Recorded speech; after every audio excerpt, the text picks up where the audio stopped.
ॐ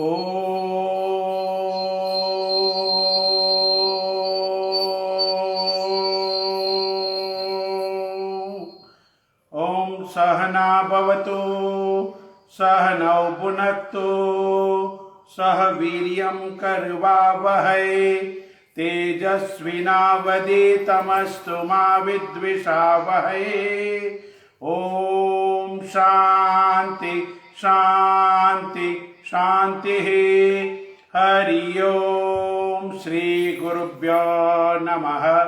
हरि ओम।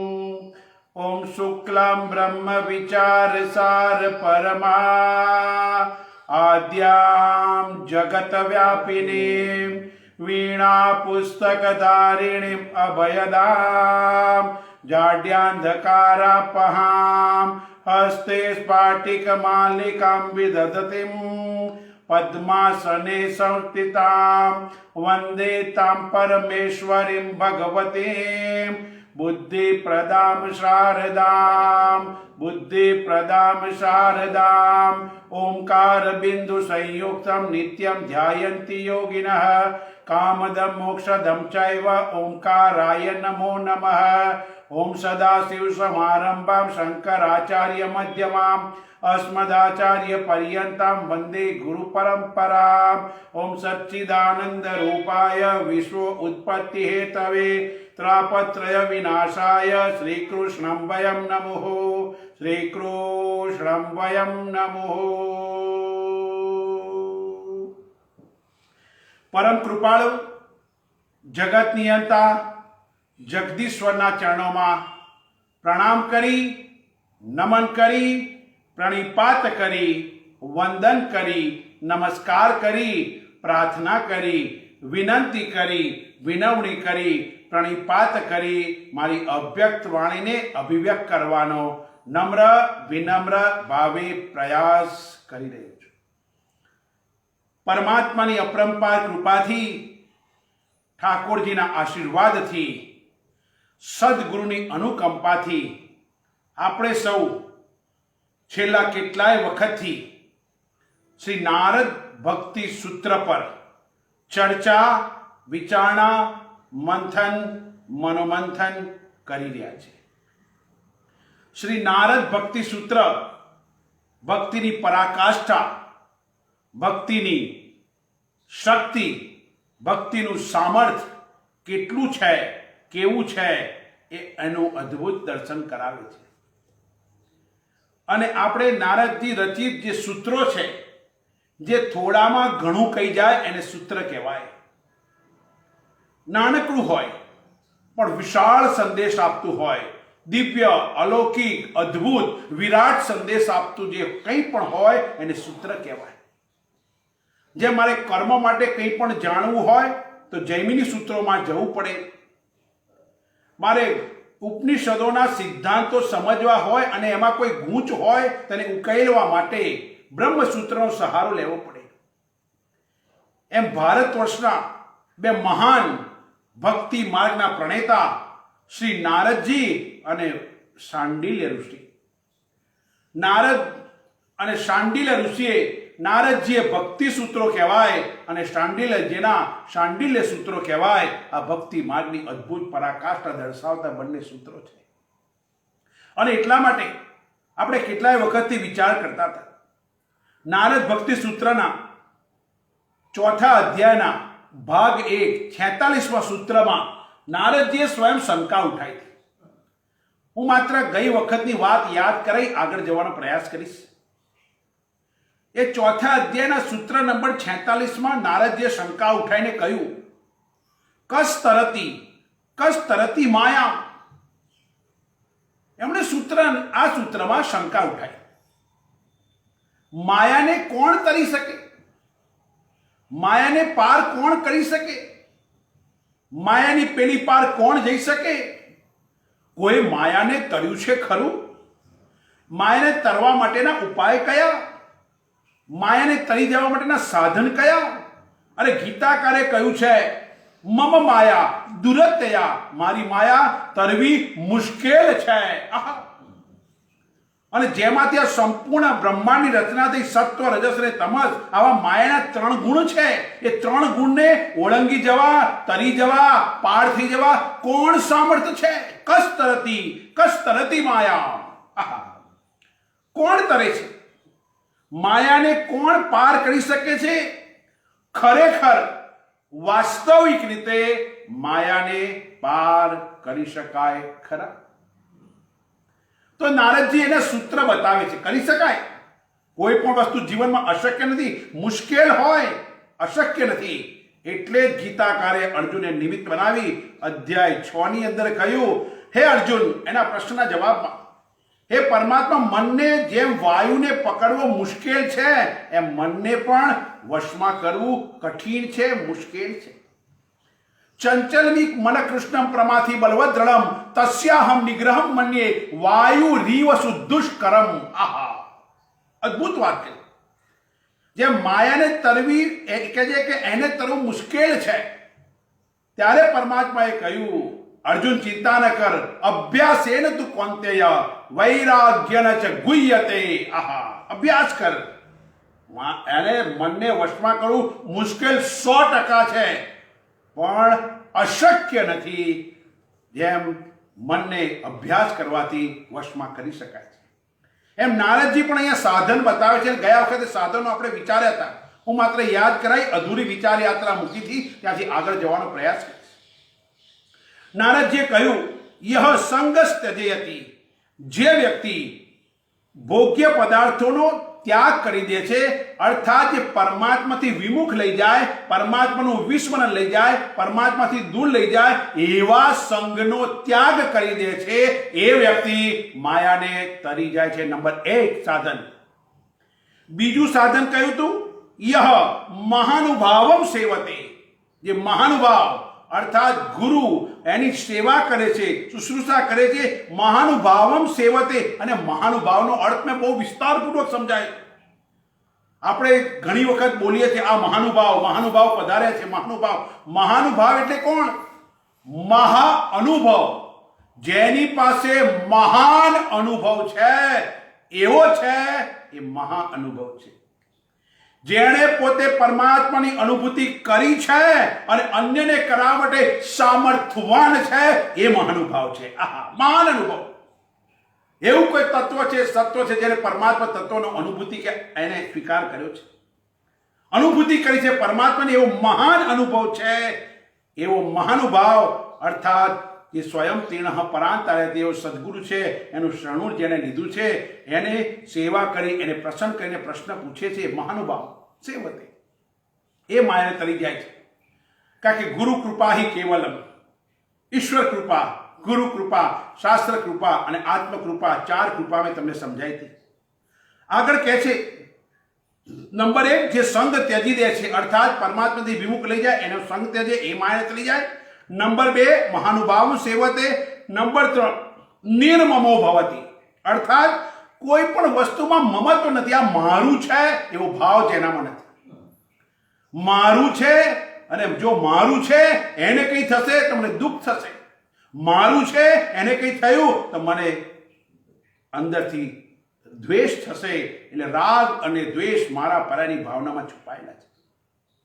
અને માટે કે છે નંબર 1 જે સંગનો ત્યાગ કરે છે, નંબર 2 મહાનુભાવ સેવતે, નંબર 3 નિર્મમો ભવતી. આ સૂત્ર નંબર 46 કહ્યું. પહેલા શંકા ઉઠાઈ, કસ્તરતી માયામ, માયાને કોણ તરે છે? તો સાંભળી લે સાધક, જે સંગનો ત્યાગ કરે છે. યહ સંગસ્ત જયતિ, યહ મહાનુભાવમ સેવતે, યહ નિર્મમો ભવતી. આવો જેનો ત્યાગ કરે છે, આ 3 વસ્તુ એટલે 3 સાધન જેની પાસે છે, એ માયાને તરી જઈ શકે છે. સૂત્ર નંબર 46 આપણે વિચારી ગયા હતા. હું તમને માત્ર યાદ કરાવું છું. આજે જો કોઈ આયા હોય તો એના માટે આ વસ્તુ અત્યંત મહત્વની છે. પછી બીજા સૂત્રમાં કહ્યું, શ્રી નારદજી સૂત્ર નંબર 46 કહે છે, યહ વિવિક્ત સ્થાનમ સેવતે, યહ લોકબંધન ઉન્મૂલયતિ, યહ નિશ્ચય ગુણ્યો ભવતી, યહ યોગક્ષેમ ત્યજયતિ. અદ્ભુત વાત નારદજીએ કરી હતી. જે વ્યક્તિ એકાંતવાસ કરે, એકલા રહેવું એક વાત છે ને એકાંતમાં રહેવું બીજી વાત છે. તમે બધાની વચ્ચે હોય છતાં પોતાના સ્વરૂપ સાથે જો એકાકાર કરેલો હોય તો બધામાં હોય છતાં તમે એકાંતવાસ ભોગવી શકો છો. નોટ નેસેસરી કે હિમાલયની કંદરામાં જઈને બેસી જાઓ, તમે ત્યાં જશો, પણ જો ત્યાં જઈને બેઠા છતાં જો મનમાં તમારા અહીંની ઘરની વાસના કે ઈચ્છાઓ કામ કરતી હશે તો એકાંત ન કહેવાય. કારણ કે ઘણીવાર કેવું, હિંગની ડબ્બી તમે લાયા, હિંગની ડબ્બીમાંથી તમે હિંગ ભરી હોય અને હિંગની ડબ્બી ગમે એટલી વાર ખાલી કરો કે ગમે એટલી વાર ધોવો, એની વાસ હિંગની જતી નથી.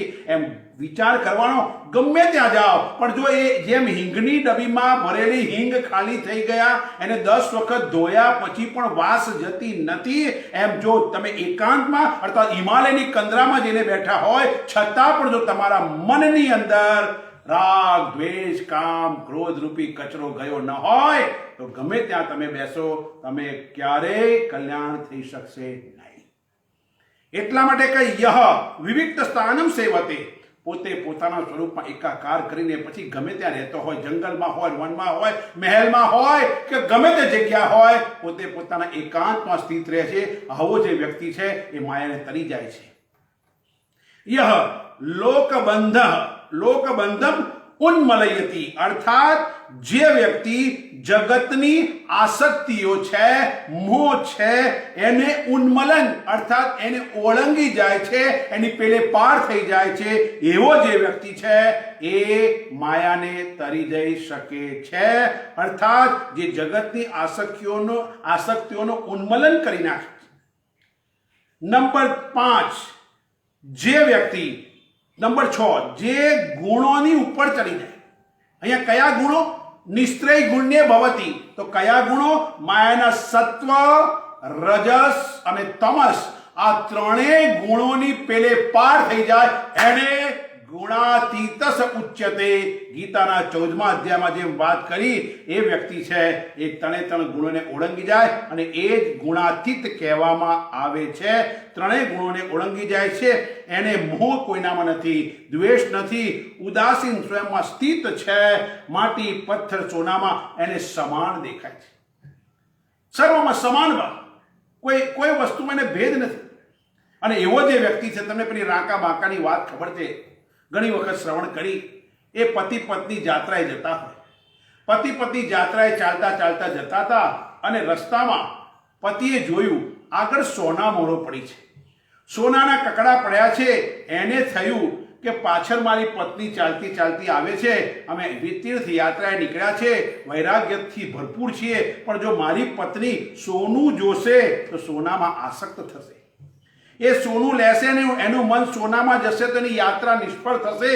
વિચાર કરો કે એને જોયું, જો જાનકી માતા સોનામાં આસક્ત થયા અને રામાયણ થઈ, તો મારી પત્ની છે વૈરાગ્યના માર્ગે નીકળી છે અને એ સોનું જોશે અને સોનું જેવા લલચાશે તો એનું આખી યાત્રા નિષ્ફળ જશે.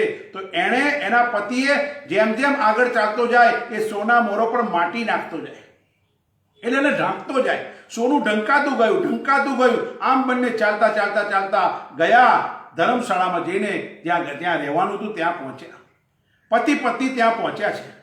બંને જરા શાંતિથી પ્રસાદ લીધો સાંજે અને સાંજે બેઠા હતા, બંને વાતો કરે છે.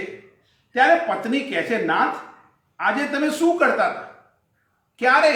કે આપણે તીર્થયાત્રામાં ચાલતા જતા હતા, તમે આગળ હતા, હું થોડી પાછળ હતી, તમે કંઈ કરી રહ્યા હતા? કે ના, એ તો અરે ના, શું તમે માટી પર માટી નાખી રહ્યા હતા? ખરેખર સોનું તો માટીમાંથી જ નીકળે છે, માટી છે. આમ સોનું, માટી, પિત્તળ હોય એમાં સર્વમાં એક જ દ્રષ્ટિ જો હોય. બધા વાણીના વિકાર તો જુદા જુદા છે. વાચા રંડમ વિકારો નામ ધેયમ મૃતિકા એવ સત્યમ કહે છે. માટી જ સત્ય છે.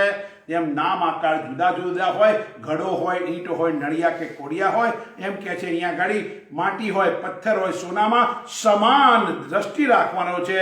આવો જે વ્યક્તિ છે વિચાર કરવાનો, મિત્ર શત્રુમાં સમાન, સર્વ આરંભમાં સ્પૃહા રહિત છે, એ ગુણાતીત છે, એવું ગીતાના 14મા અધ્યાયમાં કૃષ્ણ કૃષ્ણ પરમાત્માએ સમજાવવામાં આવ્યું છે. અને જે આ બધી માયાના સત્વ રજસ અને તમસ ગુણમાંથી જે કંઈ જન્મેલું છે એનું ઉન્મૂલન કરી જાય છે, એનાથી પરે થઈ જાય છે. અને એવો જે સાધક છે, એવો જે મુમુક્ષુ છે, એના માટે અહીંયા નિસ્ત્રય ગુણ્ય ભવતી એવો શબ્દ ઠાકોરજી નારદજી વાપરે છે.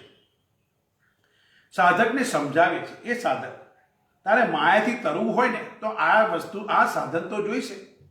મારે ધારો કે નદી પાર કરવી હોય તો તરાપથી પણ થઈ શકે, નાવડીથી પણ થઈ શકે, હોડકાથી પણ થઈ શકે, બ્રિજ ઉપરથી પણ કરી શકું. સાધનો જુદા જુદા છે, પણ મારું લક્ષ્ય નદી પાર કરવાનું છે. સાધન ભિન્ન ભિન્ન હોઈ શકે, પરંતુ મારું લક્ષ્ય તો એક જ છે.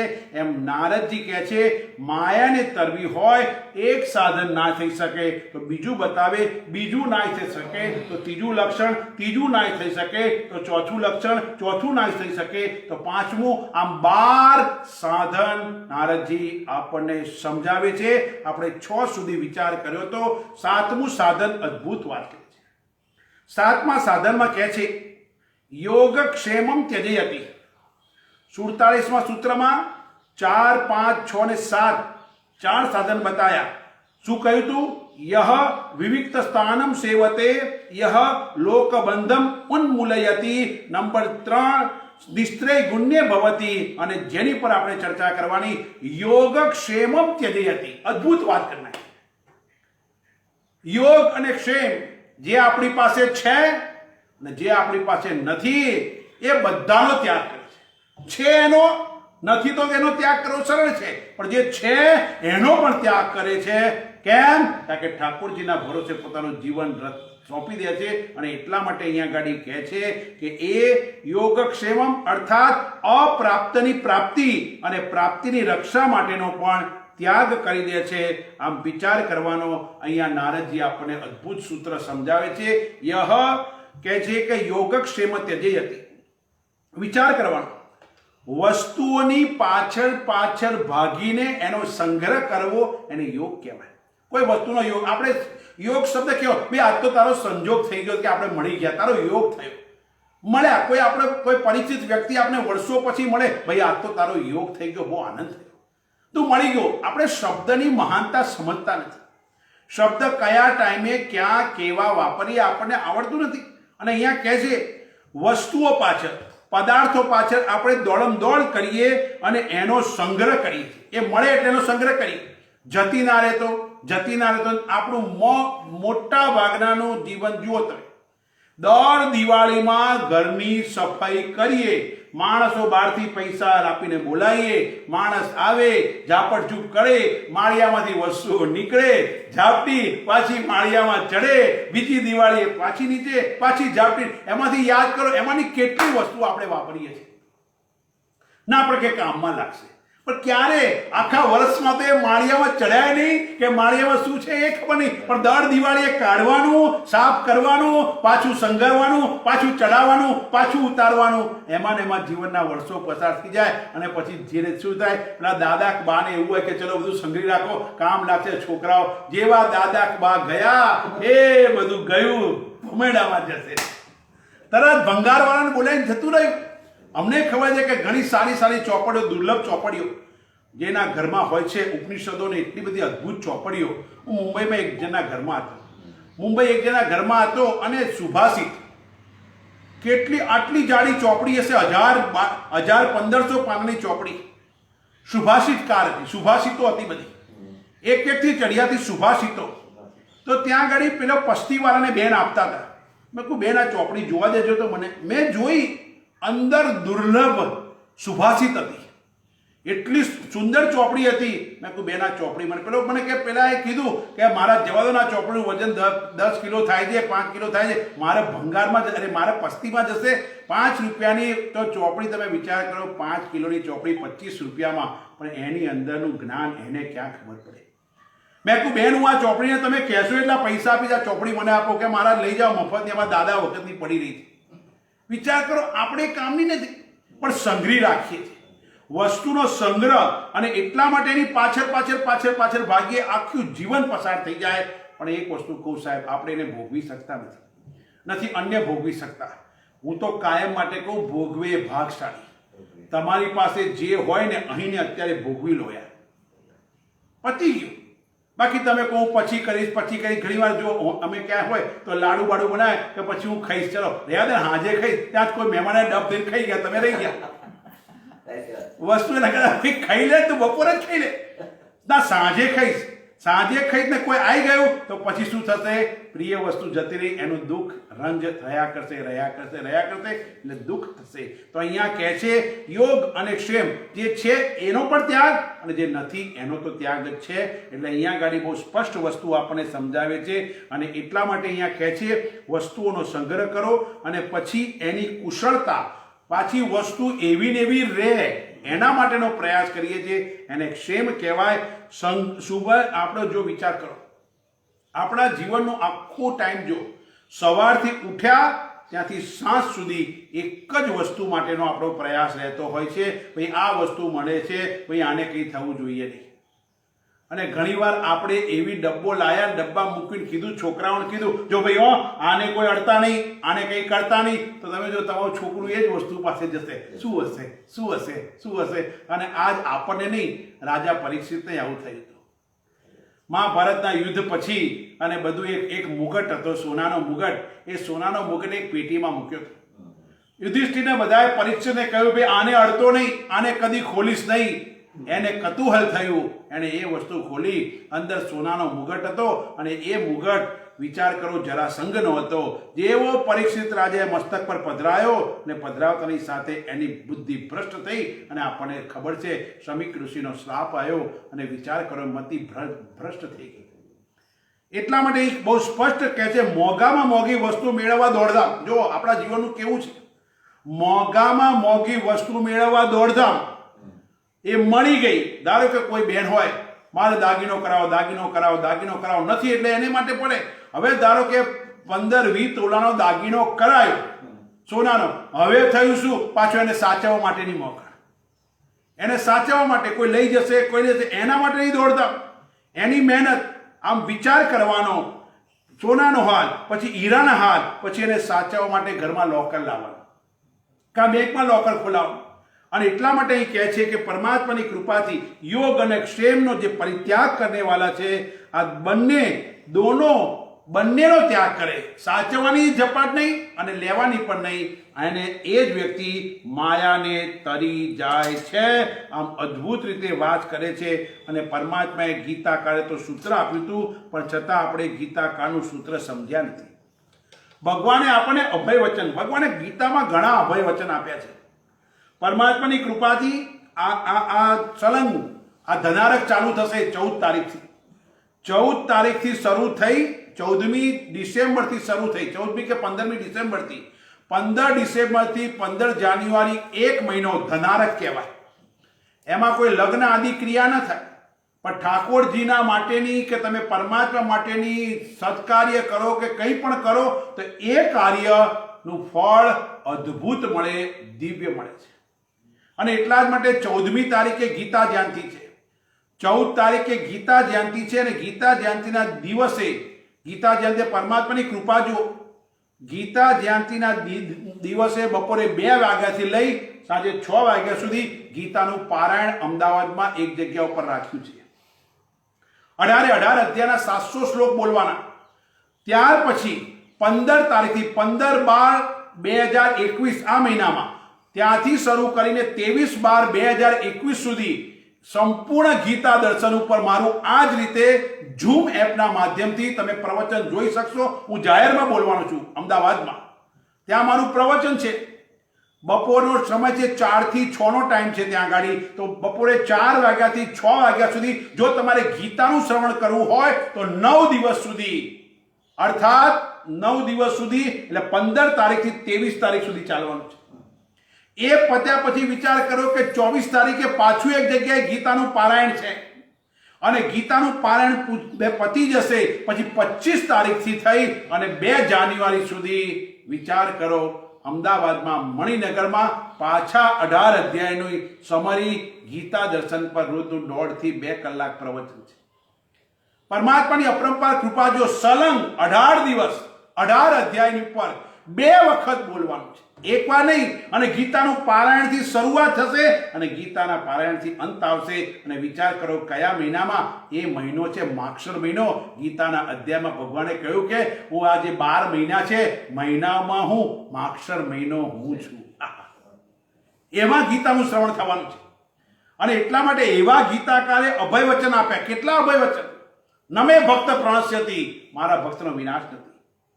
પરમાત્માએ કહ્યું, અર્જુન 4 પ્રકારના ભક્તો છે, પણ જે ભક્તો મને સરેન્ડર છે એ ભક્તનો કદી વિનાશ થતો નથી. પરમાત્માએ કહ્યું, તેષામ અહમ સમુદ્ધરતા મૃત્યુ સંસાર સાગરાત, હું સંસાર સાગરથી તારી દઉં છું. એવી વાત ગીતાકારે કરી. વિચાર કરો, ગીતાકારે અદ્ભુત અભય વચન અને 9મા અધ્યાયમાં આ જ વાત કરી. યોગક્ષેમ વહામિહમ અનન્ય ચિંતયંતો માવે જનાઃ પર્યુપાસતે તેષામ નિત્યાભિયુક્તાનામ યોગક્ષેમ વહામિહમ. પરમાત્મા તો બધી જ વસ્તુ આપે છે અને આપવા માટે તૈયાર છે. આપણને શ્રદ્ધા નથી, વિશ્વાસ નથી. પરમાત્મા હંમેશા તૈયાર છે, આપણને એનામાં વિશ્વાસ નથી. અને એટલા માટે કહે છે અહીંયા આગળ વિચાર કરવાનો. પરમાત્માએ કહ્યું કે અર્જુન, તારી પાસે જે છે એનું હું રક્ષણ કરીશ અને તારી પાસે જે નથી એ અપાવવાનો પ્રયાસ કરીશ. પણ ઠાકોરજીના વચનમાં શ્રદ્ધા નથી. પરમાત્મા દરેકનું દરેક સમયે રક્ષણ કરે છે, કરે છે, કરે છે. ગમે તે પ્રકારે જીવનમાં કોઈને કોઈને મોકલી આપે છે. એક વખત ઠાકોરજી પ્રસાદ લેવા માટે બેઠા છે, જમવા માટે બેઠા છે. એવામાં એવું થયું, રાણીઓ ઊભી છે. એક રાણી પીરસે છે, બીજી રાણી બીજું કરે, ત્રીજી રાણી પંખો ઢોળે છે. એમ કરતા કરતા ઠાકોરજી પ્રસાદ લેતા હતા, વાતચીત ચાલતી હતી. અચાનક ઠાકોરજીનો હાથ અટકી ગયો. કોળીઓ મોં સુધી આવ્યો, મૂક્યો, દોડ્યા, દરવાજે જઈને ઉભા રહ્યા. ત્યાં જઈને પાછા આવ્યા, પાછા બેઠા, ખાવાની શરૂઆત કરી. રૂક્ષ્મણીજી પૂછે છે, નાથ, આ તે કેવી વસ્તુ? તમે કોળીઓ ખાતા ખાતા, જમતા જમતા હાથ રોક્યો, ઊભા થયા, દોડ્યા, દરવાજે ગયા, પાછા આવ્યા, પાછા બેઠા, પાછા જમવા મળ્યા. આ કઈ લીલા તમારી? કૃષ્ણ પરમાત્મા કહે છે, જવા દો ને, કઈ વાતો ના કહેવો, તમારી લીલા કઈ છે? એવું થયું, મારો એક ભક્ત ચાલતો ચાલતો જતો હતો, હે ગોવિંદ હે ગોપાલની ધૂન કરતો કરતો જતો હતો. ચાલતો ચાલતો જતો હતો અને અચાનક કોઈ વ્યક્તિ મળ્યો. લોકો કંઈ ઊંધું સમજાય એને પથ્થર મારવા માંડે. એને મારતા હતા, પથ્થર મારે, કોઈ મારવા માંડે. પણ છતાંય પોતાનું નામ, ભગવાનનું મારું નામ લેતો લેતો જતો હતો. બહુ પીડા સહન નથી થઈ. મને થયું લાય એને બચાવવા જાઉં. હું ગયો, પણ એક જણે એવો જોશથી પથ્થર માર્યો, મસ્તક પર વાગ્યો, લોહી નીકળ્યું. હવે એનાથી સહન ન થયું, એણે પણ સામે પથ્થર ઉપાડ્યો. એટલે ભગવાન કે હું પાછો આવ્યો. મને એમ થયું કે એ હવે એનું ફોડી લેશે, મારે મદદ કરવા જવાની જરૂર નથી. પરમાત્મા તો કાયમ મદદ કરવા માટે તૈયાર છે. દ્રૌપદી આમ જ્યાં સુધી પોતાના વસ્ત્ર પકડી રાખેલા ને ત્યાં સુધી ઠાકોરજી આવ્યા નથી. પણ જેવા વસ્ત્ર છોડી હે ગોવિંદ હે ગોપાલ કર્યું ને ઠાકોરજી દોડતા આવ્યા છે. અહીં બહુ સ્પષ્ટ છે કે જો માયાથી જેને છૂટવું છે એણે યોગ અને ક્ષેમની પરવા નહીં કરવાની. મારું શું થશે એના ભરોસે જીવવાનું. તો નારદજી કહે છે માયાને તરી જવાય છે. આમ વિચાર કરવાનો, એની પરમાત્માની કૃપા સતત રહે છે. અને એટલા જ માટે વિચાર કરો, નરસિંહ હોય, મીરા હોય, બેસી ગયા ભજન કરવા, શું થશે ઘરે? અરે જે થવું હોય થાય. ઠાકોરજી એનો વેશ લઈ અને એની શ્રાદ્ધની ક્રિયા કરી છે. જો નરસિંહના કાર્ય કર્યા હોય તો મારું તમારું કાર્ય કરશે. એવી વાત કર્યા બાદ હવે આગળના સૂત્રમાં કહે છે નારદજી. આગળના સૂત્રમાં સમજાવે છે. અત્યાર સુધી નારદજીએ સૂત્રો સમજાવ્યા, સાત વસ્તુ, 7 સાધન સમજાવ્યા. હવે નારદજી સૂત્ર નંબર 48માં આપણને સમજાવે છે. સૂત્ર નંબર 48માં કહે છે, યહ કર્મ ફલમ ત્યજયતિ કર્માણિ સંન્યસ્યતિ તતો નિર્દ્વંદ્વો ભવતિ. હવે નારદજી અહીંયા અદ્ભુત વાત કરે છે. સૂત્ર નંબર 46 અને 47માં પહેલા ત્યાગ અને સંન્યાસની વાત કરી. ત્યાગ કોને કહેવાય? શું છોડવાની? યહ સંગત ત્યજયતિ. પરમાત્માની કૃપાથી જો પહેલા ત્યાગની વાત કરી, સૂત્ર નંબર માયાના જેને તળવું છે એની વાત કરી, તો શું કહ્યું? ય સંગસ ત્યજયતિ મહાનુભાવમ સેવતે નિર્મમો ભવતીની વાત કરી. પછીના સૂત્રમાં કહ્યું યહ વિવિક્ત સાનંદ એટલે સંન્યાસની વાત કરી. લોક બંધન ઉન્મૂલયતિ નિશ્ચય ગુણ્ય ભવતી યોગક્ષેમ ત્યજયતિની વાત કરી. અર્થાત આ બંને સૂત્રમાં એમણે પ્રકાશ પાડ્યો, આપણને સમજાવવાનો પ્રયાસ કર્યો. માયાને તરવા માટે આ વસ્તુ જોઈએ તો તારે પહેલા ત્યાગ કરવો પડે, પછી સંન્યાસની વાત કરી. અને હવે નારદજી આ સૂત્રમાં કર્મ ફળના ત્યાગ પર પ્રકાશ પાડે છે, સમજાવવાનો પ્રયાસ કરે છે. એનું મહત્વ શું છે એ સમજાવે છે. કારણ કે આપણા સૌનો જન્મ શેના હિસાબે થાય છે? આપણી અતૃપ્ત વાસનાના હિસાબે. જેની જેવી વાસના એ પ્રમાણે જન્મ થશે. ગીતાકારે કહ્યું ને, અંતકાલે છે મામેવ સ્મરણ મુક્તા કલેવરમ. આ શરીરનું છોડતા પહેલા જો એને મારી વાસના હશે તે મને પ્રાપ્ત થશે. જેની જેવી વાસના એ પ્રમાણે એને યોની મળતી હોય છે. તો અહીંયા કહે છે કર્મના ફળ, કારણ કે કર્મનું ફળ જ વ્યક્તિને બાંધે છે. કર્મ બાંધતું નથી હો, કર્મ નથી બાંધતું, કર્મનું ફળ બાંધે છે. અને એટલા માટે કહે છે યહ જે કર્મ ફલમ, જે કર્મના ફળને ત્યજયતિ કર્મ ફળનો ત્યાગ કરી દે છે એ માયાને તરી જાય છે. કારણ કે કર્મનું ફળ નથી, ફળ સારું નથી કે ખોટું હોય, સારું ખોટું મારે કંઈ લેવા દેવા નથી, એનાથી હું ન્યારો છું, જુદો છું, ભિન્ન છું. એટલે કર્મ ફળનો ત્યાગ કરી દે છે. અને એટલા માટે કહે છે કર્મ ફળનો ત્યાગ કરી દે છે. પછી કહે છે કર્માણી કર્મો છે સંન્યસ્યતિ, કર્મોથી સંન્યાસ લઈ લે છે. એટલે કર્મ છોડી દેતો નથી બિલકુલ, કર્મ તો કોઈ છોડી શકે એમ છે જ નહીં. એટલા માટે કહે છે. અને પછી કહે છે તતઃ તબ ત્યારે નિર્દ્વંદ્વ ભવતી, ત્યારે નિર્દ્વંદ્વ થઈ જાય. અર્થાત એના જીવનમાં કોઈ પણ જાતનો દ્વંદ્વ રહેતા નથી, સર્વથી મુક્ત થઈ જાય છે. અને જે કર્મફળનો ત્યાગ કરી દે છે.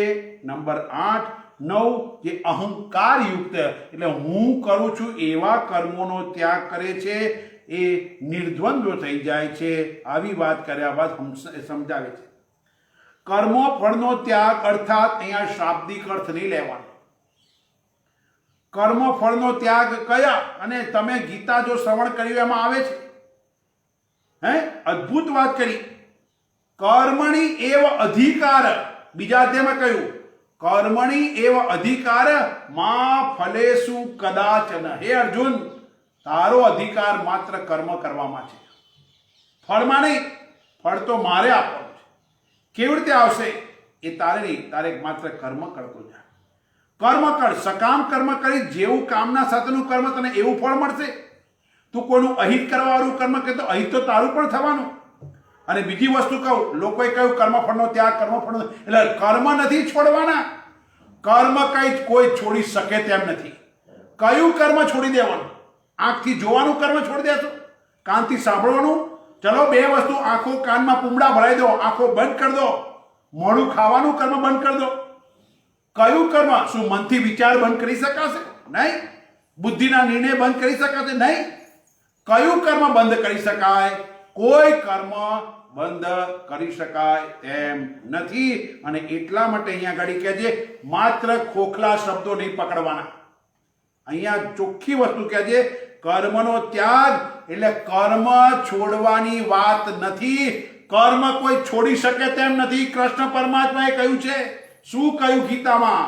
નહીં કચ્ચિત ક્ષણમપી જાતુ તિષ્ઠત કર્મકૃત કાર્યતે યવસક કર્મ સર્વ પ્રકૃતે જય ગુણાહ. હે અર્જુન, કોઈ પણ વ્યક્તિ કર્મનો ત્યાગ કરી શકતો નથી.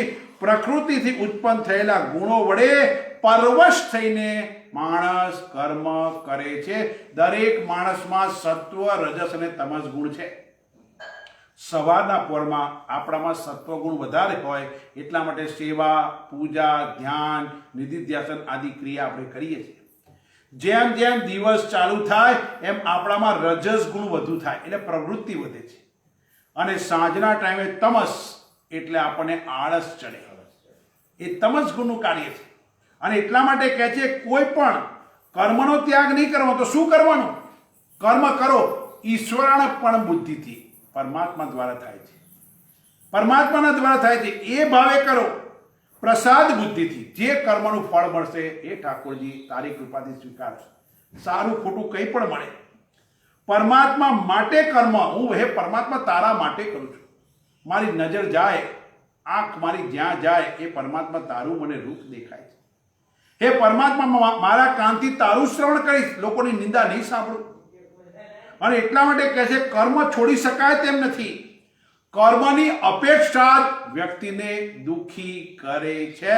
મારે આટલું ફળ મળવું જોઈએ, હું આ કરું તો આ મળવું જોઈએ, તો દુઃખી થવાશે થવાશે રે થવાશે. અહીં કર્મ છોડવાની વાત નથી. એ કૃષ્ણ પરમાત્મા કહે છે કર્મ ફલમ ત્યજયતિ, કર્મના ફળનો ત્યાગ કરવો જોઈએ. અને સૌથી વધારે વાત તો જો ઝાડ ઉપરનું ફળ છે, સાહેબ ફૂલ થાય ફળ બને, ઝાડ પોતે ખાતું નથી, બીજાને આપે છે, બીજા માટે. એને જો પરમાત્માની રચેલી સૃષ્ટિ આપણને નડતી નથી, પરમાત્માની રચેલી સૃષ્ટિ આપણને નડતી નથી, નડે છે આપણી પોતાની સૃષ્ટિ. સૂર્ય, ચંદ્ર, તારા, ગ્રહો, નક્ષત્રો મને શું કરી શકે? કંઈ નહીં. મને કોઈ નડતા નથી, પણ આપણને આપણા જ કર્મો આપણા જ લોકો નડે છે. એટલે જીવ સૃષ્ટિ બાંધે છે, પરમાત્માની સૃષ્ટિ મને બાંધતી નથી. એની જગ્યાએ છે. અને એટલા માટે અહીં કહે છે કર્મ ફલમ ત્યજયતિ. માયાને તરવી હોય કર્મ છોડવાના નહીં, પણ કર્મ ફળની અપેક્ષા, કર્મ ફળનો ત્યાગ. હું આટલું કરું તો મને આ મળવું જ જોઈએ, એ તમારી મોટામાં મોટી ભ્રાંતિ છે ને એ જ આપણે દુઃખી કરે છે.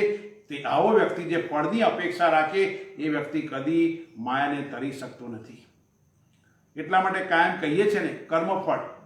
એક શેઠ હતા, એક શેઠ ધંધો કરે, બહુ મોટો કારોબાર, ધંધો કરે. હવે એકવાર એ શેઠના ત્યાં અમારા જેવા કોઈ સંન્યાસી જઈ ચડ્યા છે, પ્રસાદ દેવા બેઠા, જમવા માટે બેઠા, શેઠાણી પણ બેઠા છે, મહારાજ છે, પૈસાવાળું ઘર, નોકર આવે, રોટલી પીરસતો જાય. જેવી પીરસવાની શરૂઆત કરી, શેઠને ફોન આવ્યો, સ્વામીજી હું આવું છે, એક માણસ મળવા માટે આવે છે, એને મળી લાવું, તમે શરૂ કરો. એની વહુને કહ્યું તું સ્વામીજીને પીરસવાની શરૂઆત કર, હું આવું છું, 2-5 મિનિટમાં અહીંયા જ આવેલી છે. કંઈ વાંધો નહીં. પીરસવાની શરૂઆત કરી. ખાતા ખાતા જરા જસ્ટ વાત થાય કે ભાઈ કેવું ચાલે છે બધું, ધંધો પાણી કેમ છે? શેઠાણી કે સ્વામીજી આ વર્ષ બહુ સારું છે, અદ્ભુત છે, ખૂબ ફાયદો છે. એમ 50 લાખનો ફાયદો થયો, નફો થયો 50 લાખનો. એમ બહુ સારું કહેવાય. આ વર્ષ સ્વામીજી તમારી કૃપાથી, ઠાકોરજીની કૃપાથી બહુ સારું છે. ચલો કંઈ વાંધો નહીં, બહુ સરસ. 50 લાખ કરોડ રૂપિયા મળ્યા, તમને ફાયદો કહેવાય. શેઠ આવ્યા ત્યાં, શેઠ આવ્યા, શેઠાણી એની થાળી બાળી હતી, બધું લેવા ગયા, પાણી બધું લેવા જાય. શેઠાણી અંદરથી ગરમ રોટલી લાવે, ત્યાં સુધીમાં શેઠ પણ જમતા જમતા વાત કરે છે. શેઠને પૂછ્યું કેવું ભાઈ, કેવું બધું બરાબર ચાલે છે, ધંધો પાણી? અરે જવા દો ને સ્વામી. અલા કેમ જવા દો ને? અરે કંઈ નહીં શેઠ. શેઠ કે શેઠાણી તો કહે છે આજે તો બહુ મોટો નફો થયો, 50 લાખ કરોડ રૂપિયાનો નફો થયો, અને તમે કહો છો કે કંઈ નુકસાન ધંધામાં કંઈ ભલીવાર ના આવ્યો. એવું કેમ? તો કે સ્વામીજી બહેનો શું ખબર પડે? તો કે કેમ પણ તમારે 50 લાખનો ફાયદો થયો કે છે? તો કે સ્વામીજી મારું ટાર્ગેટ 1 કરોડનું હતું, 50 લાખ જ મળ્યા. એને નફામાં નુકસાન થયું, એની અપેક્ષા 1 કરોડની હતી, 50 લાખ મળ્યા છતાં દુઃખી છે. પેલી બહેનની તો અપેક્ષા કોઈ જ નથી, એ સુખીને સુખી છે. આપણા સૌની અપેક્ષા જ આપણને દુઃખી કરે છે. માટે નારદજી કહે છે જો માયાને તરવી હોય કર્મ ફલમ ત્યજયતિ, કર્મ છોડવાના નથી, કર્મ ફળનો ત્યાગ કરવાનો. અને આગળનું સૂત્ર કહે છે આગળનો કહે છે 9મો મુદ્દો કહે છે કર્માણી સંન્યસ્યતિ, અર્થાત અહંકાર યુક્ત કર. હું કરું છું એવો ભાવ નહીં લાવો. માટે નરસિંહે શું લખ્યું? એ હું કરું એ જ અજ્ઞાનતા, શકટનો ભાર જેમ શ્વાન તાણે, શકટનો ભાર જેમ શ્વાન તાણે. આહા, શકટ એટલે કે ગાડું, બળદગાડું. ગામડામાં બળદગાડું ચાલતું જતું હોય, આમ બળદગાડું ચાલે છે, એની નીચે થોડી વાર કૂતરું આવે, તો કૂતરું એવો વિચાર કરે કે હું આ બધું ચલાવું છું, ગાડાનો ભાર મેં ઉંચક્યો છે. કૂતરું વિચાર કરે છે, ખરેખર તો વિચાર કરવાનો હું કંઈ ચલાવતો જ નથી, હું કંઈ કરતો નથી, તે બધું ચાલ્યા કરે છે. એવું જ આપણે પેલી ગિલોડી તમારા ઘરમાં હોય, આ ગિલોડી આમ છત ઉપર જતી હોય અને થોડી વાર પછી વિચાર કરે કે આખી છતનો ભાર તો મેં ઉપાડ્યો છે. એમ આપણે પણ કહીએ, સ્વામીજી હું ના હોત તો આમ ના થાત, હું છું તો આ બધું થાય છે, હું છું તો આવું થાય, હું છું તો ધંધો ચાલે છે, હું છું તો ગાડીઓ દોડે છે. એવા લોકોને કહેવાનું, ભાઈ કોઈનાથી દોડતું નથી. ઠાકોરજીની કૃપા છે, અહંકાર ન કર. ભલ ભલા અહંકારીઓ ગયા અને માટે કહે છે, કવિઓ લખે છે, ઇતના ગુરુર મત કર મેરે યાર. ઇતના ગુરુર એટલે અભિમાન. इतना गुरूर मत कर मेरे यार, हमने बारिशों में भी घर को जलते देखा है. विचार करो, अहंकार. અને ઘણા કવિઓ તો ક્યાં સુધી લખે છે, जिंदगी तो अपने ही कदमों पर चलती है यारो, जिंदगी तो अपने ही कदमों पर चलती है यारो, औरों के कंधों पर तो जनाजा निकलता है. તમે કંઈ નહીં કરો ને તો એ જીવન ચાલવાનું છે, ચાલવાનું છે, ચાલવાનું છે.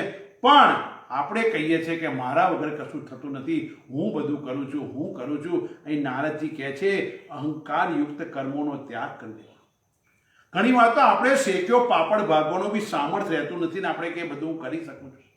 જો હું બધું કરી શકતું હોય તો અમારા શરીરના બધા તંત્રોમાંથી મને કોઈ દિવસ કબજિયાત ન થાય. જો હું બધું કરી શકતો હોત તો બધા તંત્રો ચલાવી શકું. હું કંઈ કરવા સામર્થ નથી. જો પરમાત્માની શક્તિ છે અને ઠાકોરજી છે માટે જ હું કરું છું, નહીં કે હું છું માટે બધું થાય છે. અને એટલા માટે નારદજી કહે છે, કર્માણી સંન્યસ્ય હતી, અર્થાત જે અહંકારયુક્ત કર્મો છે એનો પણ પરિત્યાગ કરી દે છે. રાવણ જેવો રાવણ મહાન હતો, તેનો અહંકાર એનો નાશ કરવા માટે નિમિત્ત બન્યો. કંસ પણ મહાન હતો, દુર્યોધન પણ મહાન હતો, છતાં પણ એનો અહંકાર એમને ડૂબાડી ગયો. વિચાર કરો, એને હતું કે હું બધું જ જીતી લઈશ, મારી પાસે સર્વ સત્તા છે, બધું જ કરીશ. પણ એનો પણ દોષ કે વિધ્વંસ થયો. આમ વિચાર કરવાનો. અહીં નારદજી કહે છે, જો માયાને તરવી હોય તો નંબર 1 કર્મફળનો પરિત્યાગ કરી દેવાનો. આગળ કહે છે, જે અહંકારયુક્ત કર્મ છે એને પણ છોડી દેવાના. અને જો આ બંને વસ્તુ છૂટી જાય ને તો નિર્દ્વંદ્વ થઈ જાય. નિર્દ્વંદ્વ અર્થાત તમામ પ્રકારના દ્વંદ્વથી મુક્તિ થઈ જાય, તમામ પ્રકારના દ્વંદ્વ જતા રહે. દ્વંદ્વ કેટલા છે, કેવા કેવા પ્રકારના છે તો કહે છે, સુખ દુઃખ, રાગ દ્વેષ, કામ ક્રોધ, લોભ મોહ, વેર ઝેર, આ બધા મનના ધર્મો એટલે મનના દ્વંદ્વ છે. દ્વંદ્વ એટલે જોડકું. દ્વૈત બે હોય ત્યાં ભય લાગે. હું કાયમ માટે કહું છું, તમે કોઈ ધર્મશાળામાં રહેવા માટે ગયા, તમે આખા રૂમમાં 8 પલંગ છે ડોર્મેટરીમાં, તમે એકલા હોય ત્યાં સુધી ડર નહીં લાગે. અજાણી જગ્યા તમને રૂમ આપ્યો, ડોર્મેટરી છે, તમે તમારો પલંગ લઈને સૂઈ ગયા, પણ એ જગ્યા ઉપર કલાક પછી બીજો માણસ આવે, અજાણી જગ્યા, અજાણો માણસ, તમને ડર લાગશે. કારણ કે એકમાંથી 2 થયા એટલે દ્વૈત થયું એટલે તમને ભય લાગશે. અને માટે ઉપનિષદે કહ્યું, દ્વિતીયા દ્વય ભયમ ભવતી. જે જ્યાં 2 છે ત્યાં ભય છે. અને એટલા માટે અહીંયા આગળ બહુ સ્પષ્ટ વસ્તુ આપણે સમજવાની કે નિર્દ્વંદ્વ, દ્વંદ્વ છૂટી જાય. દ્વંદ્વ એટલે જોડકું, દ્વંદ્વ એટલે દ્વય 2 અને દ્વંદ્વ એટલે દ્વૈત. આ 2 વસ્તુ આ છોડવાની છે. નિર્દ્વંદ્વ એને કોના માટે રાગ. કારણ કે કર્મ ફળની અપેક્ષા છૂટી ગઈ, અહંકારથી મુક્ત કર્મ થઈ ગયા. તો પછી કોઈના માટે રાગ ક્યાં, કોઈના માટે દ્વેષ ક્યાં, કોઈનો સ્વીકાર ક્યાં, કોઈનો તિરસ્કાર ક્યાં, કોઈને સ્વીકાર કરવાનો, કોઈને નફરત કરવાની. આ ભાવમાંથી મુક્ત થઈ જાય એટલે એના જીવનમાં સંકલ્પ વિકલ્પ હોય, તર્ક વિતર્ક હોય, આ બધા દ્વંદ્વથી મુક્ત થઈ જાય. રાગ દ્વેષ કામ ક્રોધ લોભ આ બધા દ્વંદ્વ મુક્ત થઈ જાય. આ મનના ધર્મો છે. પછી બીજા કયા પરના દ્વંદ્વ છૂટી જાય? શરીરના દ્વંદ્વ, ઠંડી ગરમી, જરા વ્યાધિ, જન્મ મૃત્યુ, આ દ્વંદ્વ પણ જતા રહે છે. પછી ત્રીજા કયા દ્વંદ્વ? હું ભણેલું છું, હું વિદ્વાન છું, હું અભણ છું, આ બુદ્ધિના ધર્મ છે. મને કોઈએ માન આપ્યું, મારું કોઈ અપમાન કર્યું, આ બુદ્ધિના ધર્મ છે. એ દ્વંદ્વ જતા રહે. ત્રીજા કયા? તો કે ભૂખ તરસ, પ્રાણના ધર્મો છે, ભૂખ તરસ જે પ્રાણના ધર્મો છે એ પણ છૂટી જાય. અને એટલા માટે કહે છે નિર્દ્વંદ્વ ભવતી, નિર્દ્વંદ્વ જે થઈ જાય છે. અને એટલા માટે અહીંયા આગળ અદ્ભુત રીતે વાત કરે છે અને બહુ સ્પષ્ટ રીતે આપણે સમજવાનું. કંઈ નારદજી આપણને સમજાવે છે કે કર્મફળનો ત્યાગ કરી દે છે, અહંકારથી મુક્ત યુક્ત કર્મો છોડી દે છે અને નિર્દ્વંદ થઈ જાય. પણ અમુક લોકો ખાલી કર્મ છોડે, પણ એના માટે ગીતાકારે બહુ ચાપખો મારીને શબ્દ વાપર્યો છે. જે મૂળ કયું છે, મૂર્ખ નથી કીધું, જે મૂળ અને મૂર્ખમાં બહુ ફરક છે. હું કાયમ જ્યારે ભજગોવિંદમ સમજાવતો ત્યારે મેં કહ્યું છે મૂળ વ્યક્તિ હોય અને મૂર્ખ વ્યક્તિમાં ફરક એટલો છે. મૂર્ખ માણસ, ધારો કે મૂર્ખ માણસ કેવો છે, તમારા ત્યાં કોઈ વ્યક્તિ સૂઈ ગયો હોય તો એને તમે ઉઠાડો ને, જો એ ખરેખર સૂઈ ગયો હોય ને તો ઉઠી જશે. પણ જે ઊંઘવાનો ઢોંગ કરતો હોય એને 1000 બૂમો પાડો તે માણસ ઉઠશે નહીં. પણ જે ખરેખર સૂઈ ગયો હોય એને એક બૂમ પાડો, માણસ ઉઠી જતો હોય છે. જે મૂળ છે એને ઉઠાડી શકાય, મૂર્ખને સમજાવી શકાય નહીં. અહીં ગીતાકારે કહે છે કર્મેન્દ્રિયાણી સંયમ્ય ય આસ્તે મનસા સ્મરણ ઇન્દ્રિયાર્થાન વિમૂઢાત્મા મિથ્યા સારચ ઉચ્યતે. જે મૂળ છે, મૂળ બુદ્ધિ પુરુષ કર્મેન્દ્રિય હઠપૂર્વક દબાવે, એકદમ દબાવી દે, બસ મારે નહીં જોવાનું, બધું કરે, પણ આંખો બંધ કરી દે, કાનમાં પૂંગડા નાખી દે, મોઢું બંધ કરી દે, ખાવાનું નહીં, પણ મનથી વિચાર ચાલુ છે, એ બધું છોડી દે છે ખરો. અહીં ગીતાકાર એના માટે શબ્દ વાપરે છે મિથ્યા આચાર વાળો છે, અર્થાત ખોટા આચાર વાળો છે, દંભ આચાર વાળો છે, એવી વાત કહે છે. હઠપૂર્વક દબાવે છે પણ ઇન્દ્રિયોના વિષયોનું મન વડે સ્મરણ કરતો રહે છે, એ મિથ્યા આચાર વાળો કહેવામાં આવે છે. આમ વિચાર કરવાનો. અને કૃષ્ણ પરમાત્મા તો ત્યાં સુધી કહે છે પહેલા તો ત્યાગનો અભ્યાસ કરો. કામ્યાનામ કર્મણામ ન્યાસમ સંન્યાસમ કવયો વિદુહુ સર્વ કર્મ ફલ ત્યાગમ પ્રાહુ ત્યાગ વિચક્ષણાહ. 18મા અધ્યાયમાં વાત કરી ગીતાકારે, જે કહે છે પહેલા ત્યાગનો અભ્યાસ કરવો જોઈએ. સંન્યાસની પ્રાપ્તિમાં અંતમાં એની પરિપૂર્ણતા છે. જ્યારે કર્મફળની આસક્તિનો અંત થઈ જાય ત્યારે અહંકારથી થતા કાર્યનો પણ આપોઆપ અંત થઈ જશે. અને આમ એનો અહંકારનો ત્યાગ થઈ જશે તો એ સંન્યાસની પ્રાપ્તિ માટે નીકળી જશે. અને એટલા જ માટે ગીતાકારે કહ્યું સંન્યાસસ્તુ મહાબાહો દુઃખમ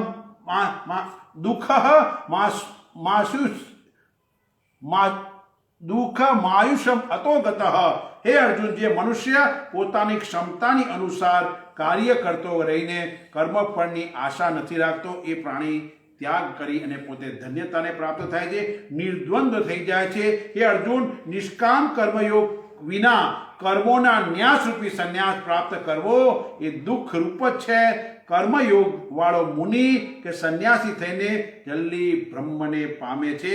અને એટલે જ ગીતાકારે કહ્યું છે જ્ઞેય સ નિત્ય સંન્યાસી યો ન દ્વેષ્ટિ ન કાંક્ષતિ નિર્દ્વંદ્વો હિ મહાબાહો સુકમ બંધાત પ્રમુચ્યતે.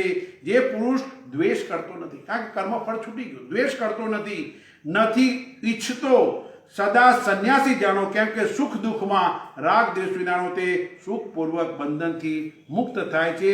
આમ વિચાર કરવાનો નારદજીએ અદ્ભુત રીતે આપણે સમજાયું. માયાને તરવું હોય કર્મફળનો ત્યાગ કરો, કર્માણી સંન્યાસથી અર્થાત અહંકારથી યુક્ત કર્મનો ત્યાગ કરો અને નિર્દ્વંદ થઈ જવાય.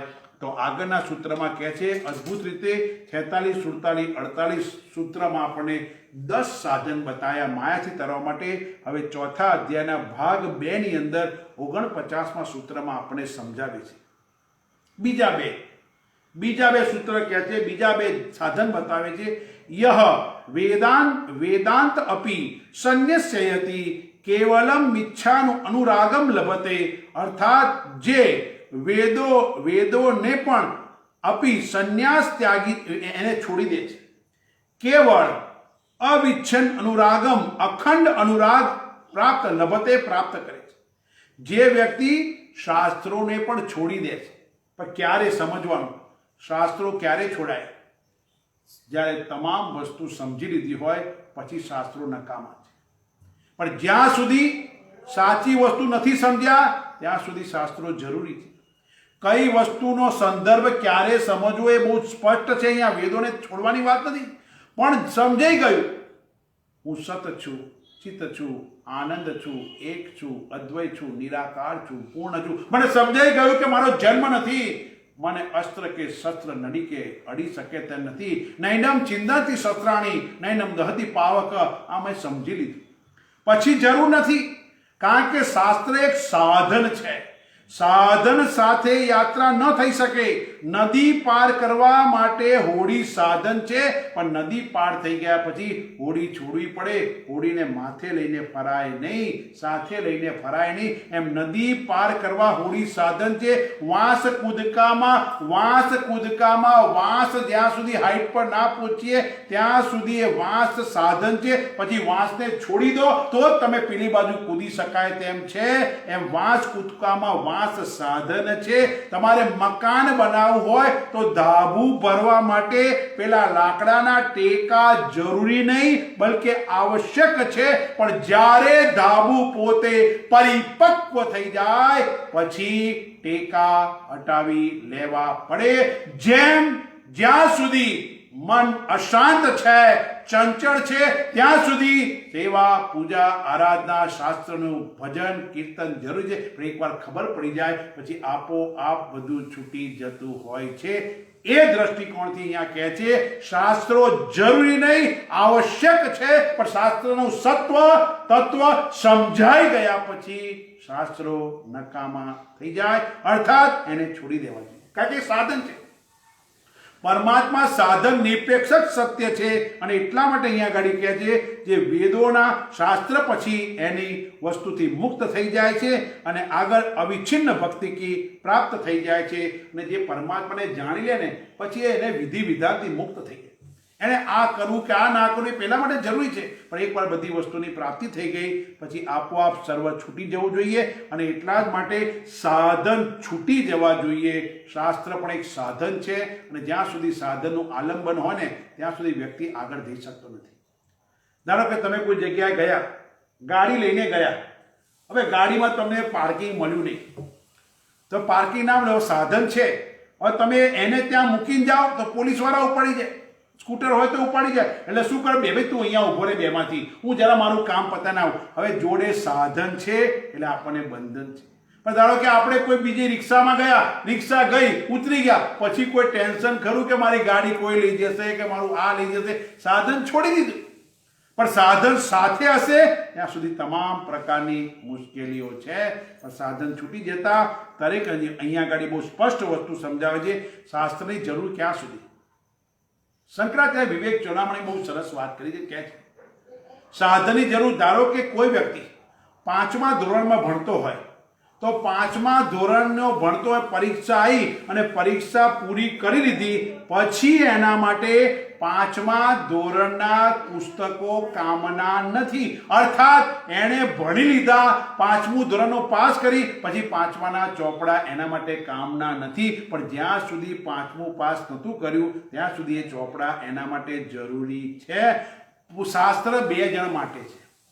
જેને 2 જણ માટે નથી, જેને કંઈ જાણવું જ નથી એના માટે શાસ્ત્રો નકામા છે. અને જે સર્વ કંઈ જાણી ચૂક્યો છે એના માટે પણ નકામા છે. તો કામના કોના?